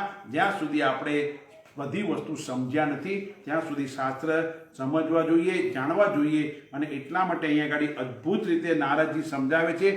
નારદ અહીંયા એક સરસ વાત કરે છે, વેદોનો પણ ત્યાગ કરો. કારણ કે વેદોના વેદાભ્યાસ, વેદવર્ણિક કર્મકાંડ, વૈદિક ઉપનિષદોનો અભિપ્રાય છે. અને આ અર્થ પૂજા કોઈના માટે વિધિ વિધાન નથી. એટલા માટે કહ્યું છે કારણ કે જે જાણી ચૂકે છે પરમાત્માને, અને એને પરમાત્માને જાણી ચૂક્યો હોય. સંન્યાસીયતિનો અર્થ એ છે કે જે ભક્ત કોઈ કામ અહંકાર ભાવની પ્રેરણાથી પ્રેરિત હોકર ન કરે. કોઈ પણ કાર્ય અહંકારથી, સાચો ભક્ત છે ને હું કરું છું એ ભાવ જ ના રહે, મારા દ્વારા પરમાત્મા દ્વારા કરે. ખાલી દ્રષ્ટિ બદલવાની છે. તમે ધંધો વેપાર કરતા હોય, હું કાલે જ કહેતો વેપાર કરતા, બસ હું દ્રષ્ટિથી પરમાત્માનું કામ કરું છું. વેપાર કરો તમે, ના નથી, પણ હું કરું છું એ ભાવનો ત્યાગ કરો તો તો અહીંયા સાચી વસ્તુ કહે છે. અને એટલા જ માટે હું વેદનો અભ્યાસ કર્યો છે, હું આટલા વેદ જાણું છું, આટલા શાસ્ત્ર જાણું છું, આ જાણું છું, અને આવું બધું કરવામાં એનો અહંકાર વધતો જાય. અને એટલા માટે બહુ અદ્ભુત રીતે આપણને અહીંયા આગળ સમજાવવાનો પ્રયાસ કરે છે. બધું જ કરી દે. પછી અંતિમ શાસ્ત્રનું તમે શ્રવણથી અંતઃકરણનો મણ નામનો દોષ દૂર થાય. પછી તમારા મનમાં વિક્ષેપ છે, એજિટેશન છે, વિક્ષેપો છે, તો વિક્ષેપ દૂર કરવા માટે એની ઉપર મનન કરવાનું. અને ત્રીજો આવરણ છે, આવરણ દૂર કરવા માટે આંખો બંધ કરીને તમે બેસો. જ્યારે જેને ધ્યાન પણ કહેવાય, નિધ્યાસન પણ કહેવાય. આંખો બંધ કે હું તો સત છું, ચિત્ત છું, આનંદ છું, શરીર નથી, મન નથી, બુદ્ધિ નથી, ઇન્દ્રિયો નથી. શરીર, મન, બુદ્ધિ, ઇન્દ્રિયો હું નથી. હું તો સત છું, ચિત્ત છું, આનંદ છું, એક છું, અદ્વૈત છું, નિરાકાર છું, પૂર્ણ છું, સંપૂર્ણ છું, સર્વત્ર છું. આવી રીતે જે ધીરે કરતા સર્વથી મુક્ત થઈ જાય છે. અને અંતિમ વસ્તુ જ્યાં શાસ્ત્ર પણ વાંચતા નથી એના દ્રષ્ટિકોણથી નારદજી આપણને સમજાવે છે. યહ વેદાનપી સંન્યસ્યતિ, અર્થાત હું શાસ્ત્રો જાણનારો છું એવો ભાવનો પણ ત્યાગ થઈ જાય છે. અને આગળ અહીંયા આગળ અદ્ભુત રીતે પરમાત્માની સાથે એકાકાર થઈ જાય. એની એક જ ઈચ્છા, બસ બીજું કંઈ નથી જોઈતું, અવિચ્છિન્ન ભક્તિ. મારાથી ઠાકોરજી લેશ માત્ર દૂર નથી. કાયમ માટે સિમ્પલ દ્રષ્ટાંત, સોનાથી બંગડી કેટલે દૂર છે? કશું માત્ર નહીં. માટીથી ઘડો કેટલો દૂર? લેશ માત્ર નહીં. આ મેં વસ્ત્ર પહેર્યું છે કોટનનું, આ કોટનના વસ્ત્રથી રૂ કેટલું દૂર? બિલકુલ નહીં. રૂ જ પોતે વસ્ત્ર બની ગયું, સોનું જ પોતે બંગડી બની ગયું, માટી જ પોતે ઘડો બની ગયો. માટે મને આકાર દેખાય છે, માટી દેખાતી નથી. બસ એવી જ રીતે એક જ પરમાત્મા સર્વ કંઈ બની ગયો છે. એટલે આપણને આકાર દેખાય છે, એનું તત્વ કે સત્વ દેખાતું નથી. અને જે ક્ષણે સત્વ કે તત્વ થઈ ગયું, સમજ પડી ગઈ, પછી શાસ્ત્રો કામના રહેતા નથી. અને પછી પરમાત્મા સાથે એકાકાર થઈ જાય, પછી બીજી વસ્તુ ત્યાં બચતી નથી. અને એટલા માટે નારદજી આપણને સમજાવે છે કે અહીંયા પરમાત્મા અવિચ્છિન્ન ભક્તિની પ્રાપ્તિ થાય છે. અને આટલે સૂત્રો ચાલુ કર્યા તેમણે 46, 47, 48, 49 એમણે 12 સાધન બતાવ્યા. એને પરમાત્મા એક જ શંકા, માયાને કોણ તરી જાય છે?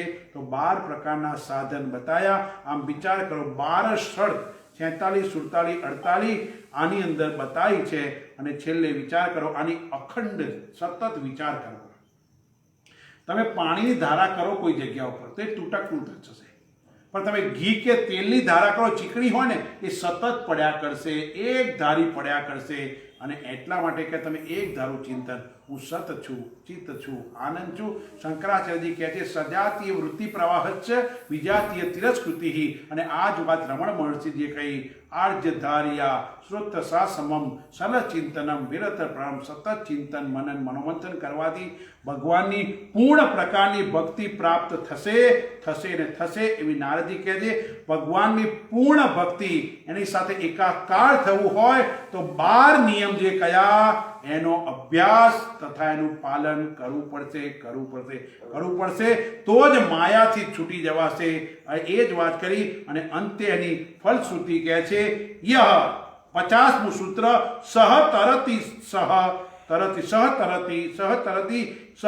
લોકાંશ તારયતિ. અર્થાત કેટલી અદ્ભુત વાત કરી.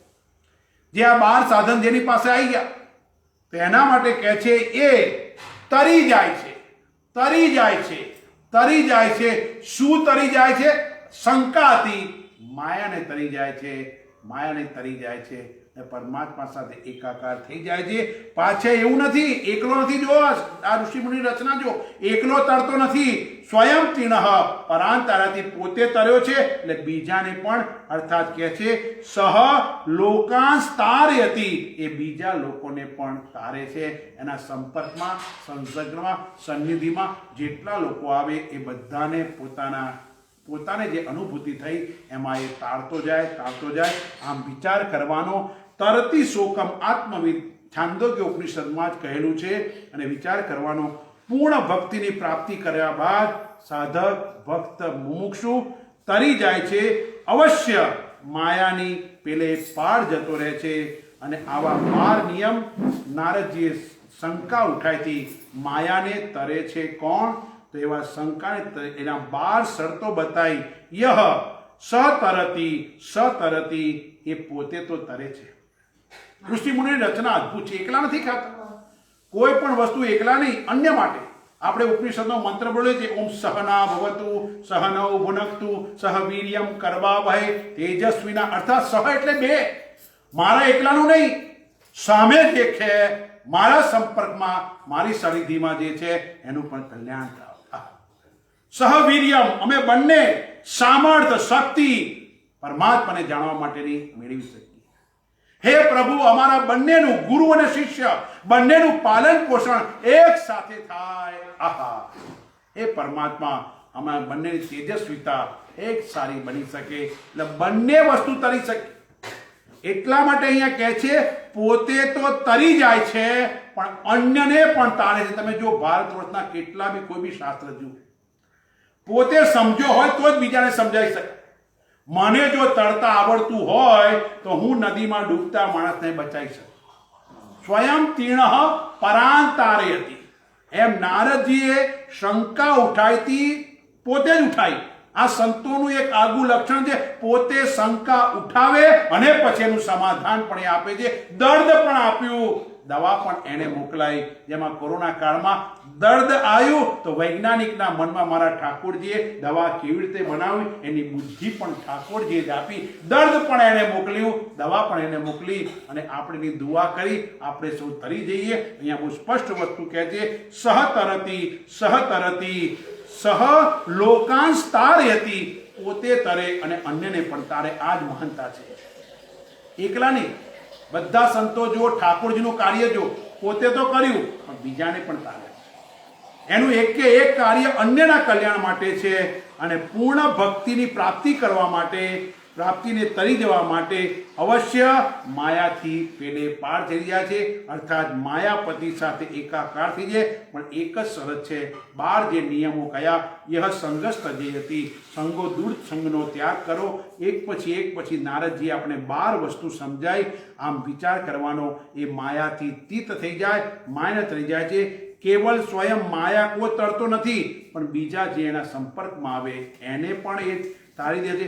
એક જ વસ્તુ કહું, તમે જેની પાસે જે હોય ને એ જ બીજાને આપે. મારી પાસે અંધારું હોય તો અન્યને અંધારું આપીશ.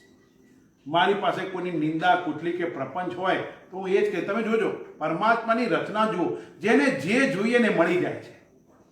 શું તમારે જો કોઈની નિંદા કરવી છે તો એવા જ લોકો ભેગા થશે. ચાના રસિયા હશે તો ચાના રસિયા જ ભેગા થશે. ચોર હશે ને તો ચોરવાળા જ ભેગા થશે. બધા એવા જ વિચારવાળા ભેગા થશે. જેને સત્સંગ કરવો છે તો સત્સંગી ભેગા થશે. શું તમે જો ભગવાનની રચના જ જુઓ, મુંબઈ સ્ટેશને તમે ઊભા હોય ને, તમે જોજો કોઈક વાર બોરીવલી સ્ટેશન કે આમ જુઓ ને, આમ ઊભા હોય ઉપરથી, જેવા ટ્રેન ઉતરીને જેને જે જોઈએ પકડી, પેલો ટ્રેન પકડે, બીજી ટ્રેન પકડવાનો તો ટ્રેન પકડશે, કોઈને રિક્ષા પડ્યો રિક્ષા પકડશે, કોઈને ચા પીવા જો ચા પીવા, કોઈને હોટલ જોઈએ હોટલ. દરેક વ્યક્તિ પોતપોતાનું શોધી લેતો હોય છે.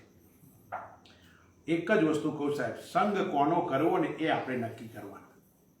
ઘણીવાર આપણને પડોશી પણ સારા મળે ને પરમાત્માની કૃપા કહેવાય સાહેબ. હું સાચી વસ્તુ કહું છું. તમારા પડોશી સારા મળે ને ઈશ્વરનો અનુગ્રહ છે, એટલું યાદ રાખજો. કારણ કે સ્વાર્થ નથી એમાં, અને જ્યાં સ્વાર્થ હોય ને ત્યાં વસ્તુ ટકી શકે નહીં. સારો સંગ જોઈએ. હું કાયમ એક દ્રષ્ટાંત આપું છું, બહુ અદ્ભુત દ્રષ્ટાંત, અને એના માટે આ સંઘની વાત કરું છું. સ્વામી વિવેકાનંદનું એક દ્રષ્ટાંત છે. 10 વર્ષમાં એક સંન્યાસી થઈ ગયા, પૌહારી બાબા, એને બહુ માનતા. એકવાર સ્વામી વિવેકાનંદ અલ્મોડા નૈનીતાલ એની યાત્રા પર જે હિમાલયની યાત્રામાં જો સંઘ કેવો થાય ને શું થઈ શકે પરિવર્તન. હિમાલયની યાત્રામાં છે એક આશ્રમમાં રોકાયા. ત્યાં પણ એક સંન્યાસી હતા. આ પણ એક સંન્યાસી, બંને વાતો કરે છે. વાતો કરતા કરતા પેલા સ્વામીજી આશ્રમમાં રહ્યા તે સ્વામીજીએ કહ્યું, મને પૌહારી બાવાની એક વાત યાદ આવે છે. વિવેકાનંદ કે કહો મને, મારા જીવનમાં પણ એ પૌહારી બાવાનું સ્થાન છે. એમ કે હા. પેલા એ વાત ચાલુ કરી. એકવાર પૌહારી બાવા પોતાના મકાનમાં, ઝૂંપડી જેવા મકાનમાં સૂતા હતા અને એક કોઈ પણ વ્યક્તિને નારાયણ નારાયણ નારાયણ તરીકે બોલાવે. તમે જો અમુક લોકો ઘરમાં બી આપણે કે તે હોય નારાયણ, છોકરાને નારાયણ નામથી બોલાવે, પિતા કે કંઈનું કંઈ બોલાવે એ નામથી. તો આ પવાહારી બાવા કોઈ પણ આવે એને નારાયણ નારાયણ, આવો નારાયણ, આવો નારાયણ એમ કે. એકવાર એક ચોર આવ્યો, પવાહારી બાબા સૂતા હતા. ચોર આવ્યો છે, બધું એમના વાસણો ભેગા કર્યા, પોટલું વાળ્યું અને લઈને જવા જાય તે એક વાસણ પડી ગયું. ટ્રિંગ અવાજ આવ્યો. એટલું બોલ્યા, કોણ? ચોર પોટલું મૂકીને નાસી ગયો. એને એમ કે આ માલિક જાગી ગયા. પવાહારી બાવાને ખબર પડી ગઈ કે ચોર છે. એમણે ઉઠ્યા, પોટલું બરોબર બાંધ્યું, પોટલું બરોબર બાંધી અને પેલા ચોરની પાછળ દોડે, ઓ નારાયણ ઉભા રહો, ઓ નારાયણ ઉભા રહો, નારાયણ ઉભા રહો. દોડતા દોડતા ગયા, એ ચોરને પકડ્યો. ચોરને પકડ્યું એટલું નહીં, પગે લાગ્યા. નારાયણ, મારા હિસાબે તમારે બહુ દોડવું પડ્યું. આ લઈ જાઓ, મારે કંઈ કામનું નથી. આ લઈ જાઓ, તમે મને માફ કરો, તમારે દોડવું પડ્યું. હું જાગી ગયો, તમારે દોડવું પડ્યું. આવી વાત જ્યાં કરી, પેલો ચોર તો ગળગળો થઈ ગયો. અત્યાર સુધી માર જ પડે. ચોર પકડાય તો લોકો મારે જ. આ તો થયું કે આ તો ગળગળો થઈ ગયો. પવાહારી બાવા કે નારાયણ, આ લઈ જાઓ, મારે કંઈ કામનું નથી, કંઈ કામનું નથી, આ લઈ જાઓ. આવી વાત કરી. વિવેકાનંદજી કે મને બધી ખબર છે, આ વાત મને ખબર નથી, તમને ક્યાંથી ખબર છે? ત્યારે પેલા હિમાલયના સંન્યાસી કે સ્વામીજી, એ ચોર બીજો કોઈ નહીં, હું જ હતો. મારું હૃદય પરિવર્તન થઈ ગયું. આ સંઘનું કામ છે યાર. વાલિયામાંથી વાલ્મીકી બનાવવાનું સામર્થ હોય તો એક સાચા સદગુરુમાં છે. રામ રામ રામનો મંત્ર આપ્યો. અને હું કાયમ કહું છું, ભાગવતમાં સામેથી બે જણને ગુરુ સામેથી મળ્યા છે, રાજા પરીક્ષિત અને ધ્રુવને. ધ્રુવજી નીકળ્યા એવા નારદજી મળ્યા છે. ભગવાને કહ્યું મારો બાળક જાય છે અને સાચો રસ્તો બતાય. અને રાજા પરીક્ષિતે સુખદેવજી મળ્યા છે. અહીંયા બહુ સ્પષ્ટ વસ્તુ માયાને તરવી છે તો એક જ શરત, 12 સાધનો તારા જીવનમાં લઈ લે અને તરતી તરી જઈશ, એમાં કોઈ શંકા નહીં. અહીંયા સંસ્કૃતમાં તરતી શબ્દનો અર્થ તરી જવું, પાર થઈ જવું, પેલે પાર જવું, ઓળંગી જવું, પતિક્રમણ કરી જવું, અનુક્રમણ કરી જવું. અને તથા તારયતીનો અર્થ છે જે તારી દે છે, પોતે તરે અન્યને પણ તારે. અને એટલા માટે અહીંયા આગળ બહુ સ્પષ્ટ વસ્તુ સમજાવે છે. કેવલ પોતે સાચી વસ્તુ સમજો ને તો જ બીજાને સમજાવી શકે. અને એટલે નારદજી અહીંયા ભક્તિ સૂત્રમાં જો 12 શરતો આપી, આપણે છેલ્લા કેટલાય આ ઓછામાં ઓછો 6 ક્લાસથી આ વસ્તુ ચાલે છે. એટલે 6 દિવસ, 6 સવા કલાકના 6 વર્ગથી માયાને કેવી રીતે તરી જવી. એટલે નારદજીએ શંકા ઉઠાવી હતી, કસ તરતી માયામ, માયાને કોણ તરી શકે? કોઈ એવો છે માયાને તરી ગયો છે, માયાને તરવા શું કરવાનું? એની શંકા એમણે ઉઠાવી અને માયાથી છૂટવાનું સમાધાન પણ એ જ આપે છે. જેને દર્દ આપ્યું છે એ દવા બતાવે. તો પહેલું સૂત્ર કયું? યહ સંગસ્તજયતી, પરમાત્માથી જે વિમુખ લઈ જાય, પરમાત્માથી દૂર લઈ જાય, પરમાત્માથી મારું વિસ્મરણ કરાવે, એનો ત્યાગ કરી દો. એવા લોકો હોય કે તમને નિંદા જ કર્યા કરે, એનો છોડી દો ભાઈ. નંબર 2, મહાનુભાવન સેવતે, જેની પાસે મહાન અનુભવ છે એનું સેવન કરો. નિર્મમો ભવતી, 3 વસ્તુ બતાવી. યહ વિવિધતાનમ સેવતે, મેં કહ્યું હતું એકલા રહેવું એક વાત છે અને એકાંતમાં રહેવું એ છે. લોકોની વચ્ચે રહો ને પણ તમારું મન તો ઠાકોરજી સાથે જોડાયેલું હોય. બધાને એવું લાગે આ મારો છે પણ મને લાગે હું કોઈનો નથી, એ સાચું એકાંત છે. યહ લોકબંધન ઉન્મલયતી, અર્થાત જે વ્યક્તિ વિચાર કરો જગતની આસક્તિથી મુક્ત થઈ જાય, માયાના 3 ગુણોને સત્વ રજસ તમસથી ઓળંગી જાય છે. અને જે વ્યક્તિ યોગ ક્ષેમની ચિંતાથી મુક્ત થઈ જાય છે, ત્યાર પછી એમણે બતાવ્યું હતું 8મું કે જે કર્મ ફળનો ત્યાગ કરે. કર્મની ત્યાગ નથી. કયું કર્મ છોડી શકાય? મેં કહ્યું એમ, આંખથી જોવાનું કર્મ બંધ કરો, કાનથી સાંભળવાનું કર્મ બંધ કરો. કર્મ છોડી શકાય તેમ નથી. કર્મ ફળનો ત્યાગ આપણે દુઃખી. કર્મ મને આ જ મળવું જોઈએ, ધેટ ઇઝ વાય પ્રોબ્લેમ. પેલો છોકરો મહેનત કરતો હોય એને મારે 90% આવવા જોઈએ, 90% નહીં આવે તો દુઃખી થવાનું. અને મારા જેવો હોય કે મારા પાસ જ થવાના ફાંફા હોય, પાસ થઈ જવું તો આનંદ. અપેક્ષા જ નથી કે પાસ થઈ, તો પેલા અપેક્ષા રાખી એટલે દુઃખી થાય. એટલા માટે કહે છે કર્માણી સંન્યસ્ય અને નિર્દ્વંદ્વો, એના જીવનમાંથી તમામ પ્રકારના દ્વંદ્વ છે, રાગ દ્વેષ કામ ક્રોધ લોભ મોહ, જેટલા દ્વંદ્વ છે, દ્વંદ્વ એટલે જોડકા છે, એ દૂર થઈ જાય છે. અને આગળ કહે છે અહીંયા બહુ સ્પષ્ટ વસ્તુ, એ માયાને તરી જાય. સહ તરતી સ લોકાન તારયતિ. ભગવાન નારદના જીવનમાં પણ થયા. નારદજી લખે છે, નારદજીના જીવનમાં થયું તો ઉદાસ હતા અને ત્યાં સનતકુમાર મળ્યા. સનતકુમાર મળ્યા અને નારદને કહ્યું, તમે કેમ ઉદાસ છો? કે હું બધું જાણું છું, છંદ વ્યાકરણ નિરુક્ત બધું જ હું જાણું છું. એક વસ્તુ એવી નથી કે હું નથી જાણતો, હું બધું જાણું છું. ત્યારે પેલા એ કીધું, તું બધું જાણે છે પણ ઠાકોરજીને જાણતો નથી, એટલા માટે ઉદાસ છે. અને એટલે એવા નારદજી આપણને સમજાવે છે. અને જે સંતો પોતાની અનુભૂતિ હોય ને એનું વર્ણન કરે છે. સહતરતી અને એ જ બીજાને તારે, આવી વાત કરે છે. આમ વિચાર કરવાનો, પરમાત્માની અપરંપાર કૃપાથી આપણે છેલ્લા કેટલાય વખતથી આ માયાને કોણ તરી શકે, માયાને તરવા કયા સાધન જોઈએ, સાધન બતાયા. સિદ્ધના લક્ષણો સાધક માટે સાધન બની જાય. નારદજીએ પોતાના જીવનની અનુભૂતિનું વર્ણન કર્યું. તો નારદ ભક્તિ સૂત્રમાં 84 સૂત્રો છે, એમાંથી આપણે અત્યારે 49 કે 50 સૂત્રો પર વિચાર કર્યો છે. ઠાકોરજીની કૃપાથી આ લોકડાઉનમાં આપણે ઘણું બધું ભણી ગયા. અને દર રવિવારે આ નારદ ભક્તિ સૂત્ર પર આપણી ચર્ચા વિચારણા મંથન મનોમંથન ચાલે છે. એ ઠાકોરજી, અમે જે આ શ્રવણ કર્યું છે, શ્રુતમ મે ગોપાય, એ કદી ગુમનામ ન થાય. અમારા જીવનમાં ગમે એવા સરકમસ્ટન્સીસ આવે, ગમે તેવી સમસ્યા, મૂંઝવણ, સંકટો, વિઘ્નો આવે, આળસ આવે, અંતરાય આવે, આડખીલી આવે, કંઈ પણ મુશ્કેલીઓ આવે, હે ઠાકોરજી અમારી રક્ષા કરજે, અમારી સાથે રહેજે. એ જ તારા જીવનમાં નમ્ર વિનમ્ર ભાવે પ્રાર્થના કરું છું. સાચા હૃદયથી કરેલી પ્રાર્થનાનો અસ્વીકાર થતો નથી. એ જ પ્રાર્થના કરી અમે પણ માયાને તરી જઈએ એવી સામર્થ્ય અને શક્તિ આપજે. ઓમ પૂર્ણમદ પૂર્ણમિદમ પૂર્ણાત પૂર્ણમુદચ્યતે પૂર્ણસ્ય પૂર્ણમાદાય પૂર્ણમેવાવશિષ્યતે.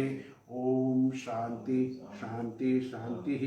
હરિ ઓમ શ્રી ગુરુભ્યો નમઃ. હરિ ઓમ.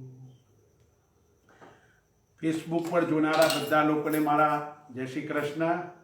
હરિ ઓમ. જય શ્રી કૃષ્ણ. આવતીકાલથી પુનઃ 14 તારીખે 14/12/2021ના રોજ બપોરે 2 વાગ્યાથી 6 વાગ્યા સુધી ગીતા દર્શન અર્થાત ગીતાનો આખો પાઠ થશે. 18 અધ્યાય, કારણ કે ગીતા જયંતિ છે. ત્યારબાદ ફેસબુક ઉપર જ 15/12/2021 થી 23/12/2021 સુધી રોજ બપોરે 4 થી 6 દરમિયાન સંપૂર્ણ ગીતા દર્શન 18 અધ્યાયો પર રોજ 2 કલાકથી 2.5 કલાકનું પ્રવચન હશે. એ થશે તો આપણે સૌ એમાં પણ આપણે મળીશું. સૌને જય શ્રી કૃષ્ણ. જય શ્રી કૃષ્ણ. ફેસબુક માટે જે છે એમને જય શ્રી કૃષ્ણ.